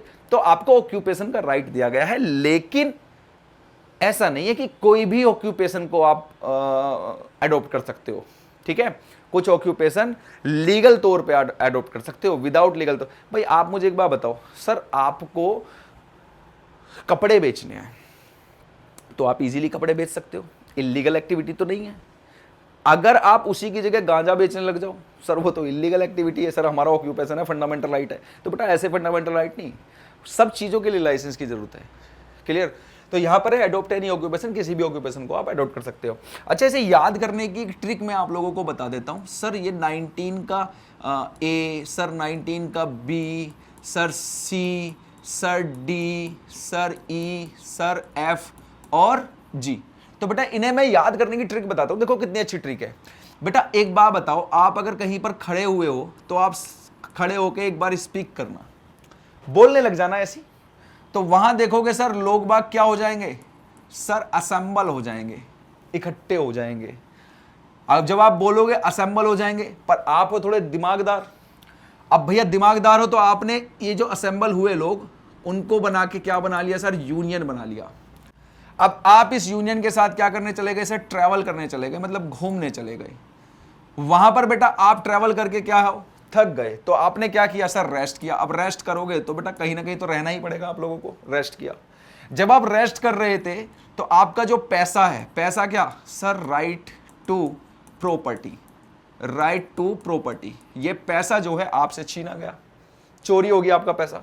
अब मुझे एक बात बताओ बेटा, अब आपको कोई ना कोई काम तो करना पड़ेगा, करना पड़ेगा नहीं करना पड़ेगा सर, हाँ करना तो पड़ेगा, बिना पैसे के तो कोई इज्जत नहीं करेगा। अब आप कहने लग जाओ सर हम तो मंदिर के बाहर जाके बैठ के खाना वाना खा लेंगे, तो बेटा वो भी एक तरीके से काम ही है ना, वो भी एक तरीके से काम है। तो पहले आप मंदिर में जाओगे, मंदिर में अगर आप श्रद्धालु हो तो वहाँ पे सेवा करोगे, लोगों की सेवा लोगों की बोल रहा हूँ, भगवान की सेवा करोगे, मंदिर की सफाई वफाई करोगे। अगर खुददार आदमी हो तो यही करोगे ना कि भाई हम फ्री में तो नहीं खाएंगे, तो हम पहले सेवा करेंगे, यहाँ भगवान की सेवा करेंगे, मंदिर की सेवा करेंगे, और उसके बाद हमें जो मिलेगा हम वो खाएंगे। तो काम तो करना पड़ रहा है ना। तो बेटा यहाँ पर क्या करोगे सर, आप किसी ना किसी ऑक्यूपेशन को क्या करोगे बेटा, एडोप्ट करोगे। मतलब क्या है सर, आपने बोला, बोल के लोग इकट्ठे हुए, दिमागदार थे, यूनियन बना लिया, यूनियन के साथ कहाँ चले गए सर, ट्रैवल करने चले गए, ट्रैवल करके थक गए तो रेस्ट करना पड़ा, रेस्ट कर रहे थे तो सर पैसा चोरी हो गया, अब चोरी हो गया तो सर क्या करना पड़ेगा, कोई ना कोई ऑक्यूपेशन एडॉप्ट करना पड़ेगा। तो ये बेटा इसकी ट्रिक थी, मैंने आप लोगों को बता दी है। अब आते हैं बेटा article 20। Article 20 sir, protection in respect of conviction for offence. Sir ये क्या बोल दिया आपने, ये क्या बोल दिया सर, ये क्या है, समझो। प्रोटेक्शन की बात चल रही है बेटा। अब प्रोटेक्शन कैसा सर, यहां पर जो आर्टिकल 20 है ना, वो बेसिकली आर्टिकल 20 बच्चे ये आपकी 3 बातों की ओर इशारा कर रहा है। कितनी बातों की ओर इशारा कर रहा है, 3 बातों की ओर। पहला है बेटा no self incrimination, no self incrimination. दूसरा क्या है बेटे, दूसरा है no double jeopardy, no double jeopardy. बताऊंगा अभी इनके बारे में बताऊंगा। और तीसरा क्या है सर, नो एक्सपोस्ट फैक्टो लो। अब सर ये तीनों चीजें क्या हैं, तीनों चीजें क्या हैं बेटा। पहले देखो नो सेल्फ इंक्रिमिनेशन। आप मुझे एक बात बताओ, जब आपको पुलिस पकड़ लेती है या किसी भी व्यक्ति को पुलिस पकड़ लेती है, तो बेटा याद रखना है वहां पर पुलिस के पास राइट्स नहीं होता कि वो आप पे जबरदस्ती करे और जबरदस्ती करके आपके मुंह से कहलवाए कि हाँ भाई ये काम तुम नहीं किया है। और आप जानते हो अगर पुलिस अपनी रिपोर्ट में ये लिख देती है कि सर इन्होंने अपना जुर्म कबूल कर लिया था, लॉकअप में इन्होंने अपना जुर्म कबूल कर लिया था, तो वहां पर जब कोर्ट में लेके जाया जाता है, जब जज सामने बैठा होता है, तो पुलिस वाले जब गवाही लेते हैं किसी व्यक्ति से और वहां कोर्ट में पेश करते हैं, तो कोर्ट उस गवाही को एक्सेप्ट नहीं करती। तो वो कैसे है भाई, वो उनका मानना है कि भाई पुलिस ने क्या पता जोर जबरदस्ती करके इससे गवाही ले ली हो। तो इसका मतलब क्या है, नो सेल्फ इंक्रिमिनेशन, कि भैया आपको आपके ही खिलाफ गवाही देने के लिए कोई मजबूर नहीं कर सकता। दूसरा है no double jeopardy. No double jeopardy का मतलब क्या है बेटा, नो डबल जियोपार्डी का मतलब होता है कि बेटा आपने कोई क्राइम करा, बच्चे आपने कोई क्राइम करा, अब उस क्राइम की आपको जो है सजा मिल चुकी है, अब आप अपने घर पर आ गए, सजा मिल गई, आपने सजा काट के आ गए, पूरी सजा काट ली उस क्राइम की। अब पुलिस वाले आए, आप खाना खा रहे थे घर पे, आके उठा के चलो भाई आपने वो जुर्म किया था ना, चलो। अब आप क्या बोलोगे, सर मैं तो सजा काट आया, क्योंकि नहीं दोबारा सजा काटने चलो। तो बेटा आपको एक जुर्म की एक बार ही सजा मिलेगी, 2 बार सजा नहीं मिल सकती। क्लियर? एक जुर्म की एक बार ही सजा मिलेगी, 2 बार सजा नहीं मिल सकती। ये बात आप लोगों को ध्यान में रखना है, ठीक है। अब आप कहोगे सर नहीं ऐसा नहीं होता, दूसरी बार भी सजा मिल जाती है। बेटा दूसरी बार दूसरे क्राइम के लिए मिलेगी, एक क्राइम के लिए सजा मिली, आप काट के आ गए सजा को, खत्म बात। अब अगर दूसरा क्राइम करोगे तो उसकी सजा मिलेगी, ठीक है। अब है नो एक्सपोस्ट फैक्टो लॉ। बेटा नो एक्सपोस्ट फैक्टो लॉ का मतलब होता है कि सर आप मुझे एक बात बताओ, एक व्यक्ति है एक्स, इसने ए का मर्डर कर दिया। मर्डर कब करा? ऐसा मान लेते हैं सर मर्डर करा इसने, डेट ले लेते हैं कोई, तो सर जैसे 24 जून 2026 को इसने किसी का मर्डर कर दिया। अब बेटा केस चल रहा है, चलते चलते डेट आ जाती है 24 जून 2046, डेट आ जाती है यहां, और यहां पर आकर क्लियर होता है कि हाँ भाई इस आदमी ने मर्डर किया है। लेकिन यहां पर इस आदमी ने जब मर्डर किया था तो उस समय मर्डर करने की सजा क्या थी? सर फांसी थी। क्या थी सजा बेटा? फांसी थी, या फांसी छोड़ो कुछ और ले लेते हैं सर, यहां पर 40 ईयर थी कि 40 ईयर तक ये जेल में बंद रहेगा। लेकिन 24 जून 2046 तक कानून बदल गया, और कानून क्या हो गया सर? फांसी का कानून हो गया कि सर अगर कोई व्यक्ति किसी को मर्डर करेगा ना तो उसको फांसी दी जाएगी। अब मुझे एक बात बताओ, तो सर इसे कौन सी सजा दी जाएगी? सर 40 साल की सजा दी जाएगी या फांसी की सजा दी जाएगी? तो आप कहोगे बेटा सजा कब बोल रही है इसको? आप कहोगे सर 24 जून 2046 को सजा बोल रही है। और बेटा इसने मर्डर कब किया था? 24 जून 2026 को किया था। तो 24 जून 2026 में क्या थी बेटा सजा? सर 40 साल की थी। अगर बेटा उसी दिन ही इसको सजा हो जाती, क्योंकि मर्डर इसने इस डेट को किया है और इस डेट में ही इसको सजा हो जाती, इस डेट में ही क्लियर हो जाता कि हाँ भाई इस आदमी ने मर्डर किया है, तो सजा क्या होती? सर 40 साल। लेकिन क्लियर कहां हुआ? सर यहां हुआ। तो बेटा सजा इसके अकॉर्डिंग नहीं मिलेगी सर, जिस दिन उसने मर्डर किया है ना, जिस दिन उसने मर्डर किया था उस टाइम पीरियड में जो भी सजा रही थी उसी के अकॉर्डिंग सजा दी जाएगी। तो इसका मतलब है नो एक्सपोस्ट फैक्टो लो। समझ में आई बात? तो no self incrimination, no double jeopardy, no ex post facto law, ये 3 पोर्शन होते हैं बेटा आर्टिकल 20 के। क्लियर? चलिए अब यहां पर देखो बेटा आर्टिकल 21 क्या है बेटा? Protection of life and personal liberty.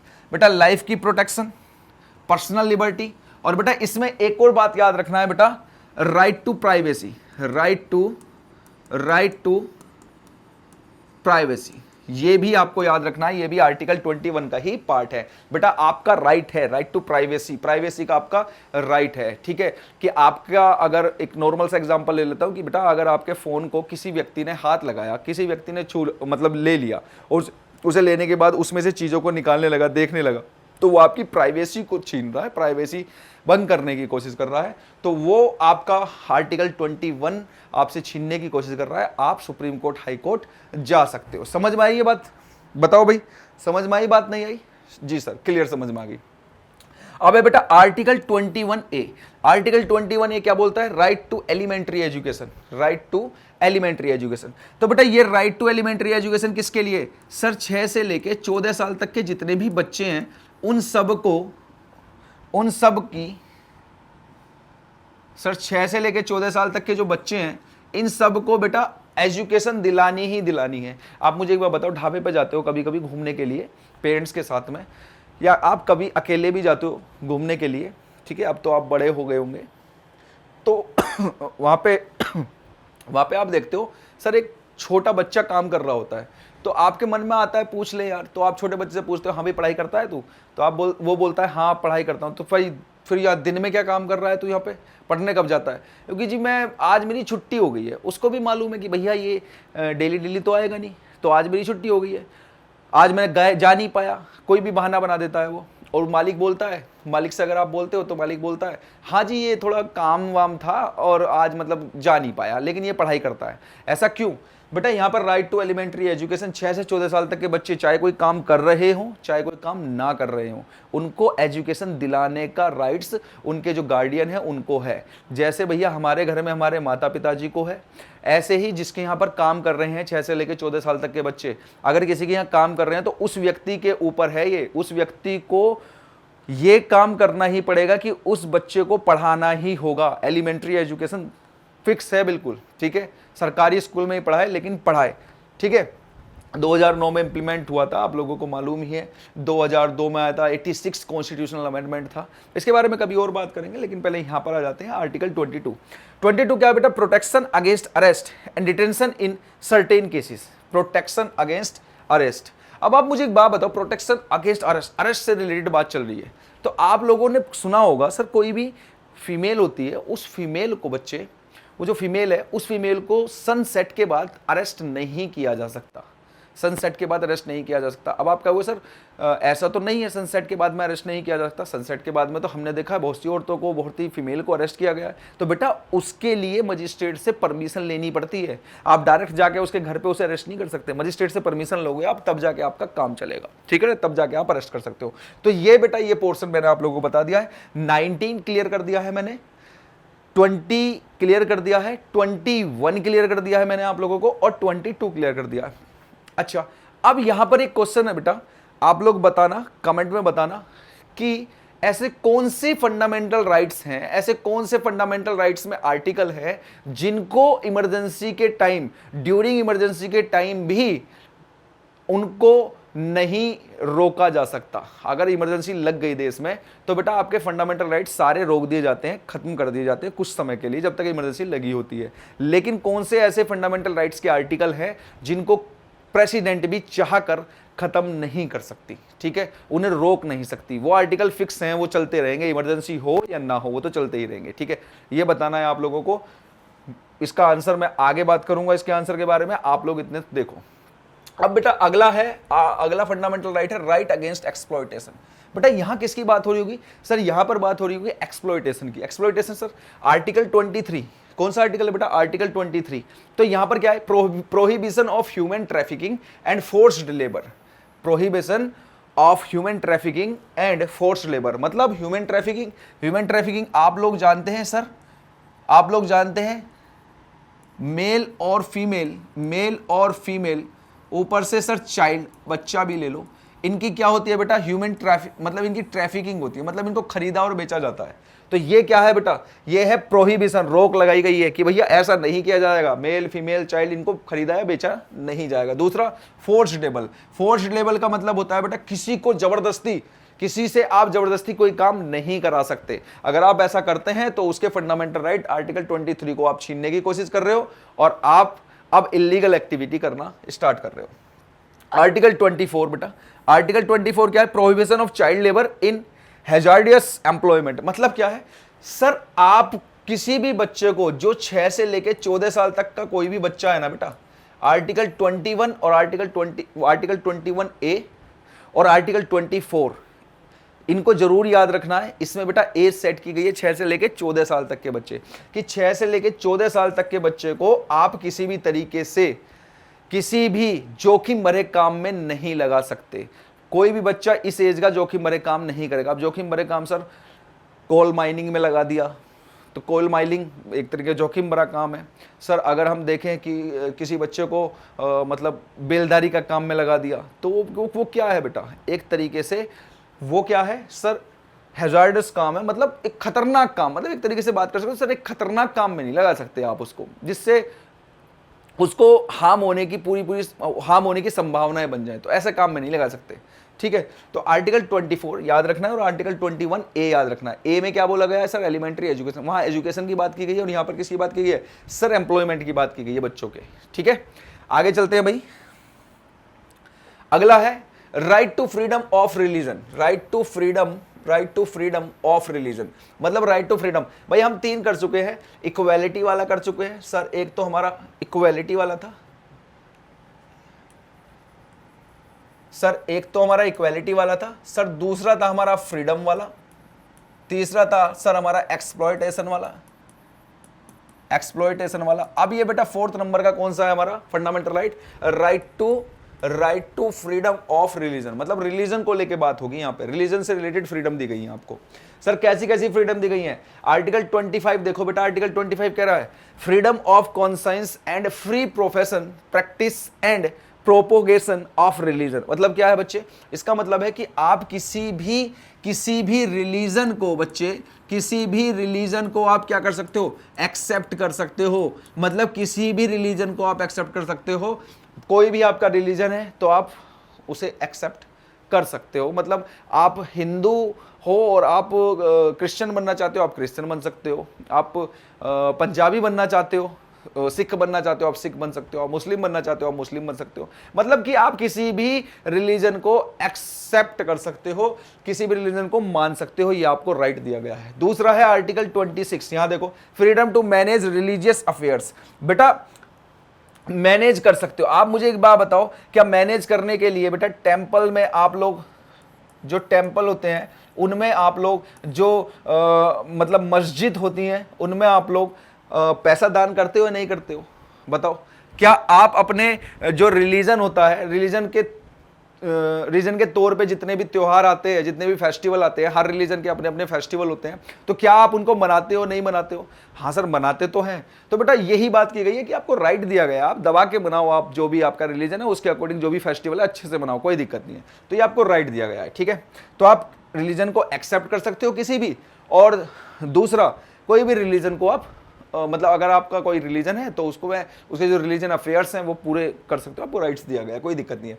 Article 27 है बेटा, freedom from payment of taxes for promotion of any religion. मतलब क्या है सर, अगर कोई आदमी अगर कोई टेंपल है, उस टेंपल में या कोई मस्जिद है या गुरुद्वारा है या चर्च है, ठीक है बेटा, अगर कोई भी व्यक्ति एटसेट्रा, कोई भी व्यक्ति अपने रिलीजन, जो उनका रिलीजन है या उनके रिलीजन से अलग भी दूसरे रिलीजन में, वो वहां पर जाकर कोई भी अगर दानवान करें या पैसा दे वहां पर, तो बेटा उस पैसे पे कोई टैक्स नहीं लगता है। क्या नहीं लगता? उस पैसे पे टैक्स नहीं लगता है। अगर जैसे भाई हम लोगों को पता है, अगर किसी की सालाना इनकम 12 लाख है तो उस पर टैक्स लग रहा है। किसी की सालाना इनकम कितनी है? 12 लाख है, तो आपको पता है कि भाई टैक्स लग जाता है उसके ऊपर। अगर उसने क्या काम करा भाई, उसने 12 लाख में उसकी इनकम हुई 12 लाख रुपए, सालाना इनकम, ईयरली इनकम कितनी हुई इसकी? 12 लाख रुपए। और उसने बेटा ऐसे समझो कि सर 10,000 रुपए क्या कर दिए सर? टेंपल में दान दे दिए। अब उसकी इनकम कितनी रह गई सर? 11.90 लाख, 11.90 लाख, यही तो रह गई। तो सर 12 लाख वाले स्लोप पे तो पहुंचा ही नहीं है ये। तो बेटा किस वजह से नहीं पहुंचा सर? क्योंकि उसने 10,000 रुपए टेंपल को दान दे दिए। तो अब इसकी जो सालाना इनकम है ना, वो 12 लाख नहीं, उसकी 11.90 लाख जुड़ेगी। समझ में आई? तो इसीलिए आप लोगों ने देखा है, बड़े बड़े जो लोग बाग होते हैं वो मंदिरों में, मस्जिदों में दान देते हैं, ताकि वो उस स्लोप से नीचे आ जाए, उस स्लोप में आए ना वो। क्लियर? अगला है आर्टिकल 28। आर्टिकल 28 बोल रहा है, freedom from attending religious instructions और worship in certain educational institute. मतलब बेटा इसकी सीधी सीधी बात समझो सर, जितने भी गवर्नमेंट इंस्टीट्यूशन हैं, उनमें किसी एक स्पेशल रिलीजन को लेकर कोई भी एजुकेशन नहीं दी जाएगी। किसी भी स्पेशल, मतलब गवर्नमेंट इंस्टीट्यूट जितने भी हैं उनमें किसी एक स्पेशल रिलीजन को लेकर कोई एजुकेशन नहीं दी जाएगी। अब आप कहोगे नहीं सर ऐसा तो नहीं है, हमने देखा है कि सर जो सिख कॉलेज होते हैं उनमें तो सिख की पूरी एजुकेशन दी जाती है। सर जो जैन कॉलेज होते हैं उनमें जैनियों की, सर इस्लामिक कॉलेज होते हैं उनमें इस्लामिक। बेटा मैंने क्या बोला, जो सर प्योरली गवर्नमेंट चला रही है, जिनको प्योर तरीके से, ठीक है, जिनको गवर्नमेंट चला रही है, जो गवर्नमेंट के अंडर में है, 100% जो गवर्नमेंट के अंडर में है, तो बेटा वहां पर किसी स्पेशल रिलीजन की नहीं जा सकती। लेकिन इनसे अलग कोई भी अगर इंस्टीट्यूट चल रहा है तो वहां पर दी जा सकती है। जैसे आप लोगों ने सबसे अच्छा एग्जांपल हम देखते हैं कॉन्वेंट स्कूल। कॉन्वेंट स्कूल में पूरी तरीके से सर क्रिश्चियनिटी के बारे में बात की जाती है, खुल के क्रिश्चियनिटी के बारे में बात करते हैं नहीं करते हैं? आप कहोगे हाँ सर करते तो हैं। तो बेटा वो गवर्नमेंट रन नहीं कर रही है उनको, वो प्राइवेट इंस्टीट्यूट है, ठीक है। तो प्राइवेट इंस्टीट्यूट में ऐसा हो सकता है। क्लियर? तो बेटा मैंने आप लोगों को 25 बताया, क्या है sir? Except any religion. Sir 26 बताया सर मैनेज, किसको मैनेज करोगे सर? रिलीजन को।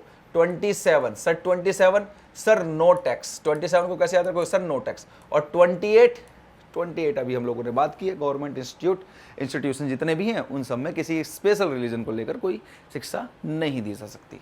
अगले फंडामेंटल राइट्स की तरफ बढ़ते हैं बच्चे। अगला फंडामेंटल राइट्स है कल्चरल एंड एजुकेशनल राइट्स। क्या नाम है बेटा? Cultural and educational right. Cultural and educational rights sir article 29। क्या है बेटा? Article 29, protection of language, script and culture of minorities. अब यहां बेटा माइनॉरिटीज की अगर हम लोग बात करें तो यहां पर मैं एक नाम और जोड़ूंगा, इंडिजीनस पीपल। इंडिजीनस पीपल कौन होते हैं सर? एक तरीके से देखा जाए बेटा, एक नाम और जोड़ रहा हूं मैं, आदिवासी। आदिवासी, इंडिजीनस पीपल, आदिवासी लोग। तो आप मुझे एक बात बताओ, क्या इन लोगों की अपनी कोई लैंग्वेज है या नहीं है? आप कहोगे हाँ सर। इनकी कोई स्क्रिप्ट है या नहीं है? कहोगे हाँ सर। इनका कोई कल्चर है या नहीं है? आप कहोगे हाँ सर। सर इनकी डिवोर्स करने का तरीका अपना है या नहीं है? भाई ये कुछ अलग देवी देवता होते हैं, अलग टाइप के, उनको मानते हैं, लेकिन इनके लिए तो वो भगवान है। जैसे हमारे लिए विष्णु जी हैं, शिव जी हैं, देवी माँ हैं, तो हम उनको मानते हैं। तो इनके भी अपने खुद के भगवान हैं डिवोर्स करने के। तो यहाँ पर बताई गई है कि बेटा जो ये लोग हैं ना, इनकी लैंग्वेज, स्क्रिप्ट, कल्चर या डिवोर्स करने का तरीका जो है, इसको बेटा क्या करना है? प्रोटेक्शन प्रोवाइड करना है। और प्रोटेक्शन प्रोवाइड कौन करेगा? सर गवर्नमेंट प्रोटेक्शन प्रोवाइड करेगी कि इनकी ये चीजें खत्म ना हो जाएं, विलुप्त ना हो जाएं। ठीक है। दूसरा सर आर्टिकल 30। आर्टिकल 30 में कहा right of minorities to stabilise and administer educational institute. अब मुझे एक बात बताओ सर, इन लोगों को प्रोटेक्शन कौन करेगी? सर प्रोटेक्शन कौन करेगी? आप कहोगे सर गवर्नमेंट प्रोटेक्शन करेगी। अब ये लोग क्या कह रहे हैं? ये लोग बोल रहे हैं कि भाई हमें तो अपने इंस्टीट्यूट बनाने हैं, हमें हमारी ये स्क्रिप्ट, लैंग्वेज, कल्चर, इसको आगे बढ़ाना है। ठीक है। तो गवर्नमेंट क्या बोलेगी? चलो ठीक है, आपको आगे बढ़ाना है, कोई बात नहीं, आप आगे बढ़ाओ, हम आपको प्रोटेक्शन देंगे, साथ ही साथ आपको आपके इंस्टीट्यूट खोलने हैं, आप खोलो, हम उसमें आपको हेल्प करेंगे, हम आपको पैसा भी प्रोवाइड करेंगे, सारी चीजें देंगे। तो आर्टिकल 30 यही बात कर रहा है। क्लियर? समझ में आ गया होगा आप लोगों को। अगला चलते हैं। अगला है बेटा, यहां पर बहुत इंपॉर्टेंट है, राइट टू कॉन्स्टिट्यूशनल रेमेडीज, जिसका नाम है बेटा आर्टिकल 32। क्या नाम है भाई? आर्टिकल 32। अब क्या सर ये आर्टिकल 32 क्या ये फंडामेंटल राइट है? हाँ, आर्टिकल 32 आपका फंडामेंटल राइट है। अच्छा, अभी तक जो हमने फंडामेंटल राइट्स पढ़े हैं, उन सारे फंडामेंटल राइट्स में हम लोगों ने देखा कि सर हमारा जितने भी आर्टिकल हैं सर 14, 15, 16, 17, 18, 19, 20, 21, 21A, 22, 23, 24, 25, 26, 27, 28, 29, 30। सर ये जो हमारे जितने भी फंडामेंटल राइट्स के आर्टिकल हैं सर, ये आर्टिकल में से कोई भी एक आर्टिकल समझो कि भाई डिस्क्रिमिनेशन हो गया आपको, किस बात को लेकर सर? कास्ट को लेकर आपको डिस्क्रिमिनेशन हो गया, तो आपको राइट है, क्या राइट है सर? आप डायरेक्ट सुप्रीम कोर्ट जा सकते हैं। तो सुप्रीम कोर्ट जाने का राइट कौन दे रहा है आपको? सर सुप्रीम कोर्ट जाने का राइट दे रहा है आर्टिकल 32। कौन दे रहा है सर? आर्टिकल 32 के थ्रू आप डायरेक्ट सुप्रीम कोर्ट जा सकते हो। किस बात को लेकर सर? इनमें से कोई भी चीज आपसे छीनी जाती है, कोई भी आर्टिकल अगर आपसे छीना जाता है तो आप डायरेक्ट कहां जा सकते हो? सुप्रीम कोर्ट जा सकते हैं। समझ में आ रही है बात? ठीक है। अब सर आपने बोला था सर हाई कोर्ट भी जा सकते हैं, तो बेटा फंडामेंटल राइट्स से रिलेटेड अगर आपके साथ कोई बात होती है तो हाई कोर्ट जाने का राइट्स जो देता है वो आपको देता है बच्चे आर्टिकल 226। याद रखना, फंडामेंटल राइट्स रिलेटेड, बस फंडामेंटल राइट्स रिलेटेड कोई बात होती है और आपको सुप्रीम कोर्ट नहीं जाना, हाई कोर्ट जाना है, तो आर्टिकल 226 बोल रहा है आपसे कि ठीक है आप इस आर्टिकल के थ्रू कहां चले जाओ? हाई कोर्ट चले जाओ। ठीक है। तो बेटा अब हाई कोर्ट या सुप्रीम कोर्ट में जाके क्या बातें होती हैं, क्या चीजें होती हैं? तो यहां पर याद रखना, यहां पर ये हाई कोर्ट और सुप्रीम कोर्ट क्या करता है सर? 5 टाइप्स की क्या करता है बेटा? 5 टाइप्स की रिट्स जारी करता है। 5 टाइप के रिट्स मतलब एक तरीके से ऑर्डर जारी करती है सुप्रीम कोर्ट या हाई कोर्ट, 5 टाइप से। ठीक है। अच्छा, अब एक क्वेश्चन है आप लोगों से, क्या मुझे इतना बताओ कि बच्चे जो हमारे फंडामेंटल राइट्स हैं, इन राइट्स, क्या ये राइट्स जस्टिएबल है? आप कहोगे हाँ सर, आपने स्टार्टिंग में बताया था कि ये राइट्स जस्टिएबल है। ठीक है। दूसरी बात बेटा, ये जो फंडामेंटल राइट्स हैं, इन राइट्स का प्रोटेक्शन कौन कर रहा है बताओ? तो आप कहोगे सर ये देखो ना आर्टिकल 32, ये क्या है सर? Fundamental right. और इस आर्टिकल के थ्रू आप कहां जा रहे हो? Supreme court. किस बात को लेकर सर? अगर आपकी ये राइट्स छीने जाते हैं तो सुप्रीम कोर्ट जाओगे, नहीं जाओगे? और क्या मुझे बताओ ये आर्टिकल 32 खुद फंडामेंटल राइट है या नहीं है 6 नंबर का? आप कहोगे हाँ सर। तो इसका मतलब सर फंडामेंटल राइट्स का प्रोटेक्शन कौन कर रहा है? सर खुद फंडामेंटल राइट का प्रोटेक्शन करता है। ठीक है। और ये एक जस्टिएबल राइट है। कौन सा राइट है? जस्टिएबल राइट है। ठीक है। तो बेटा अगर यहां पे 5 टाइप की रिट्स है, एक रिट्स का नाम है बेटा हैबियस कॉर्पस। इसमें आप लोग को याद रखना है यू हैव द बॉडी, मतलब आपको प्रेजेंट होना पड़ेगा। भाई ऐसे समझो, भाई हमारा एक फंडामेंटल राइट है कि हम किसी को 24 आवर्स तक बंदी बनाकर नहीं रख सकते।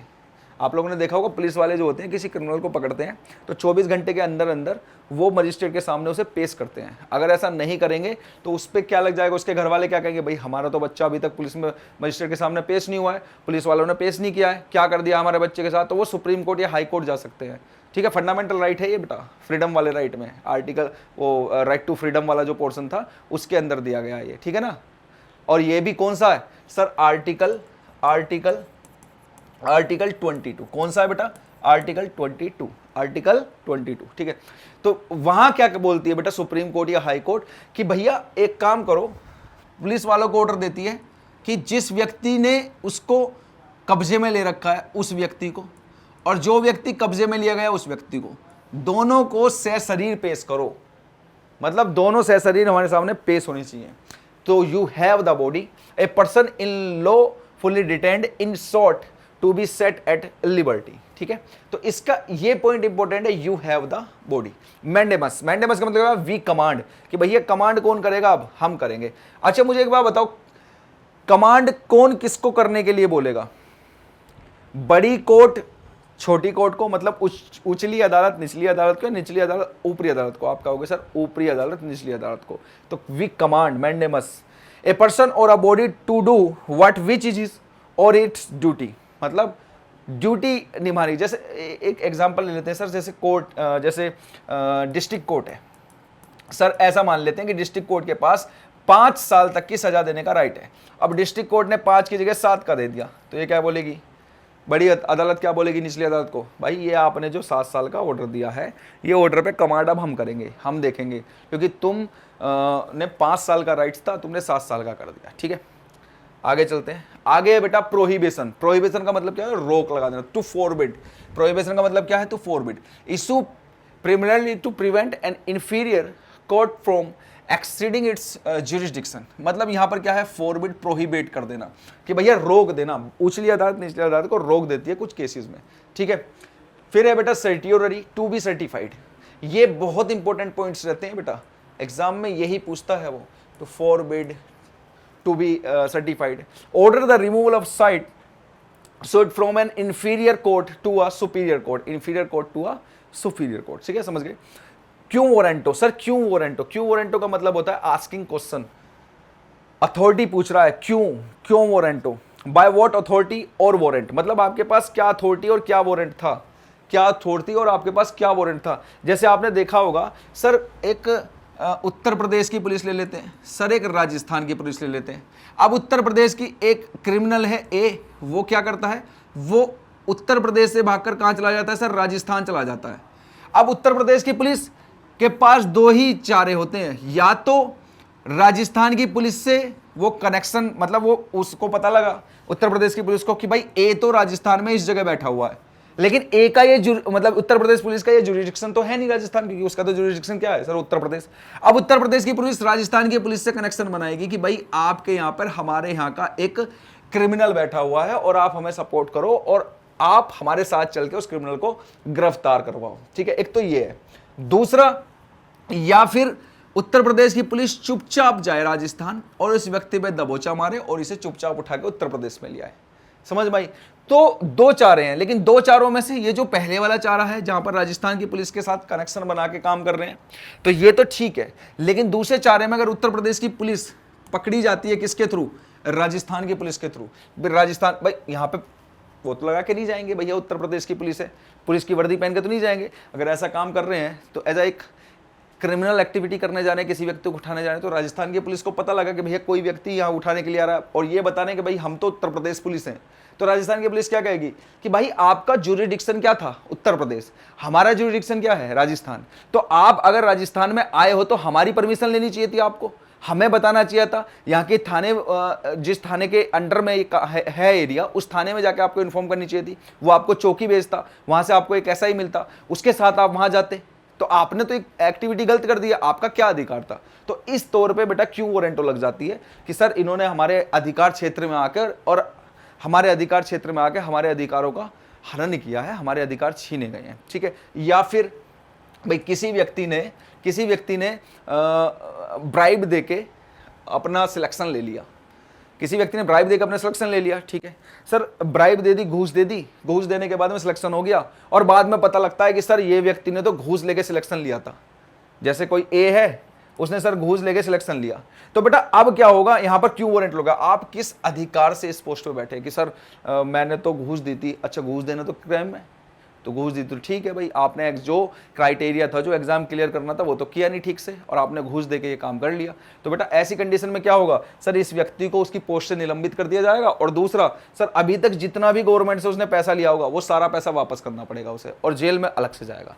क्लियर? तो यहां पर मैं आप लोगों को सारी बता चुका हूं सर। आर्टिकल 32, आर्टिकल 226, इन दोनों के थ्रू सर आपके क्या लग जाते हैं, 5 टाइप के रिट्स जारी करता है और फंडामेंटल राइट, खुद फंडामेंटल राइट का प्रोटेक्शन कर रहा है, क्योंकि 6 नंबर का जो फंडामेंटल राइट है sir, article 32 right to constitutional remedy, वो बेटा आपका क्या है, खुद फंडामेंटल राइट है। अच्छा, मैंने आपको पढ़ाते हुए एक क्वेश्चन पूछा था कि बताओ बेटा ड्यूरिंग इमरजेंसी विच आर्टिकल, जो फंडामेंटल राइट के आर्टिकल हैं वो आपके कभी भी छीने नहीं जा सकते। तो आपका आंसर है बेटा आर्टिकल 20 और 21, और आर्टिकल 20 और 21 बेटा ये ड्यूरिंग इमरजेंसी,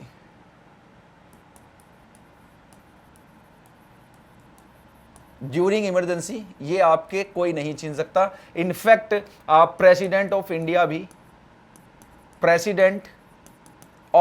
भी इसको नहीं छीन सकता। ठीक है, अब एक और क्वेश्चन है बेटा, कमेंट बॉक्स में बताना अगर आप लोगों को मालूम हो कि बेटा इन दोनों में से कौन सा ऐसा आर्टिकल है जिसे प्रेसिडेंट ऑफ इंडिया छीन सकता है। During emergency president of India 20 और 21 को नहीं छीन सकता, लेकिन इन दोनों में भी एक ऐसा आर्टिकल है जिसे प्रेसिडेंट छीन सकता है ड्यूरिंग इमरजेंसी के टाइम पे, दोनों में से।